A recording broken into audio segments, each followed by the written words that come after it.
जय जय श्री राधे श्याम। तो दोस्तों मैं साहिल सिंह बेदी स्वागत करता हूँ आपका हमारे अपने YouTube चैनल श्याम मुरली पर। तो दोस्तों आज हम बात करेंगे श्री हरिदास बाबा जी के पावन चरित्र के बारे में और कैसे श्री जगन्नाथ भगवान जी श्री धामपुरी से वृंदावन आए। तो दोस्तों जैसा कि आप सब जानते हो, दुनिया भर के जितने भी स्थान हैं वह सभी स्थान त्रिलोकपति भगवान श्री कृष्ण के हैं।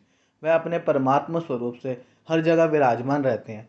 परंतु दोस्तों जितनी प्रिय भगवान श्री कृष्ण को ब्रज भूमि है, इतनी प्रिय उन्हें और कोई भूमि है ही नहीं। वह अपने स्वयं स्वरूप से यहाँ पर हमेशा विराजमान रहते हैं।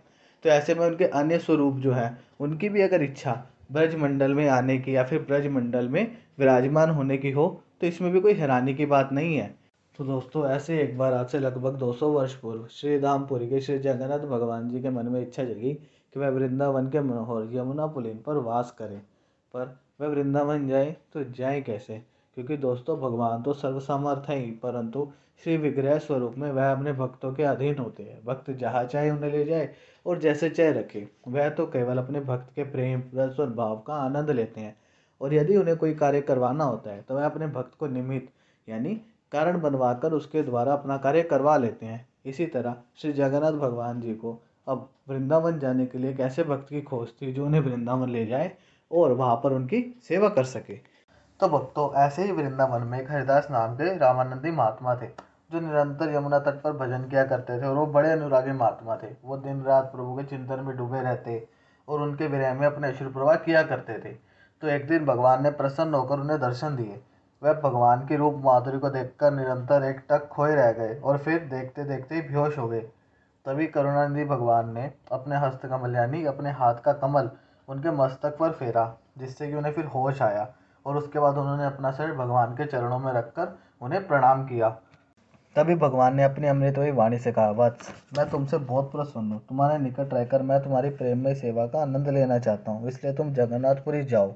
इसी वर्ष आषाढ़ में वहाँ जगन्नाथ जी का विग्रह परिवर्तन होगा। पुराना विग्रह तुम ले आना और इसी स्थल पर उसे स्थापित कर उसकी सेवा करना। यह कहकर भगवान अंतर्ध्यान हो गए।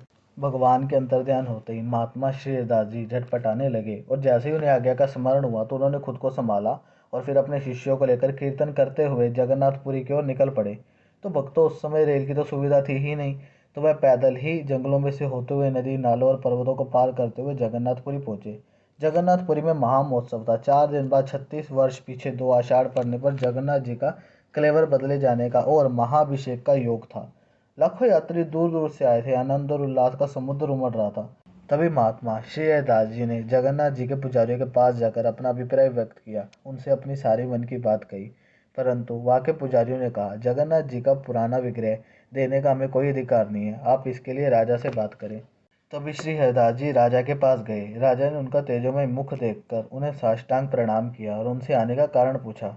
तभी श्री हरिदास जी ने भगवान की आज्ञा बताकर उनसे जगन्नाथ जी का पुराना विग्रह दिलवाने का आग्रह किया। परंतु राजा ने कहा, महाराज आपको भगवान की आज्ञा हुई है, परंतु मुझे तो ऐसी कोई आज्ञा नहीं हुई। उनकी प्रत्यक्ष आज्ञा के बगैर मैं सदा से चली आई रीति का पालन करने को विवश हूँ।